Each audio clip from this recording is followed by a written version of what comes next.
Hi, Merle Gilley back with you, and since you're here, you've probably just finished page 23 of my book, and you're ready for video number 2. Welcome back. Listen, if you're 45 years of age or older, you need to pay close attention to what I'm about to share with you, because you and I simply cannot afford to have stock market or investment losses after age 45. If you're younger than 45, you got more time. But why live your life hoping and praying for the best when you can simply avoid any setbacks when it comes to your retirement dollars using My Family Financial Miracle? Today, we're going to go a little deeper into a scary topic your financial advisor doesn't want you to know about and will never talk about. It's a mathematical concept called drawdown recovery.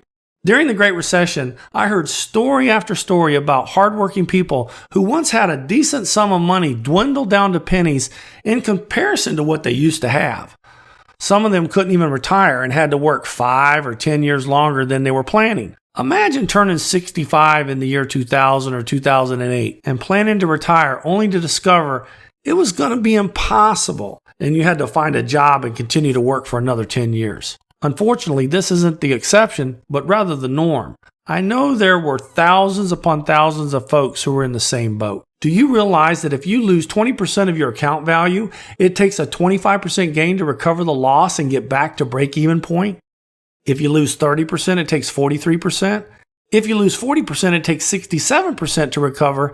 And if you lose 50% of your account, it takes 100% to recover all your losses. If you lose 70%, it takes 233%. And if you lose 80%, it takes a whopping 400% to recover. Most folks don't truly understand the risk, but millions of Americans play this game every single day with their life savings. Fortune magazine reported that since 1985, only 4% of all the money managers outperformed the Standard & Poor's 500 index. Even the few that did it by a very small margin. So let me show you how important sequence of returns are. And in this example, I will use my own proprietary software to illustrate what happens when the sequence of returns change during your distribution years.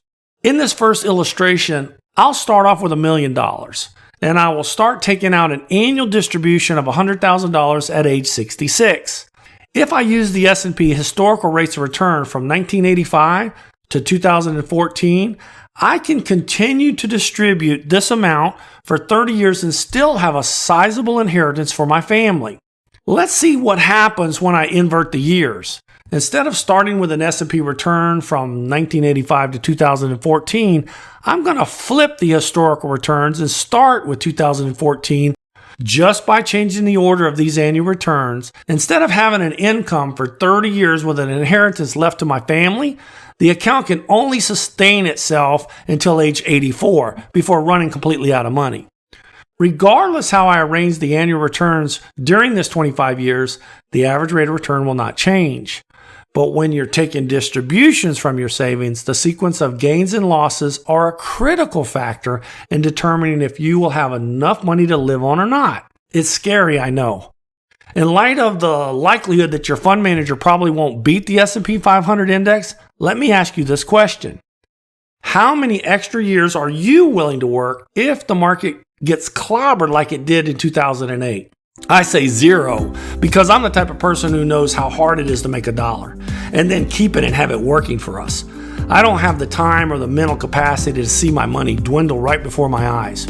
Remember my wife and I sold our business and I wasn't about to take our life savings and risk it in the market? I can't read the future, and I choose to sleep peacefully every night with no care at all of what the market does.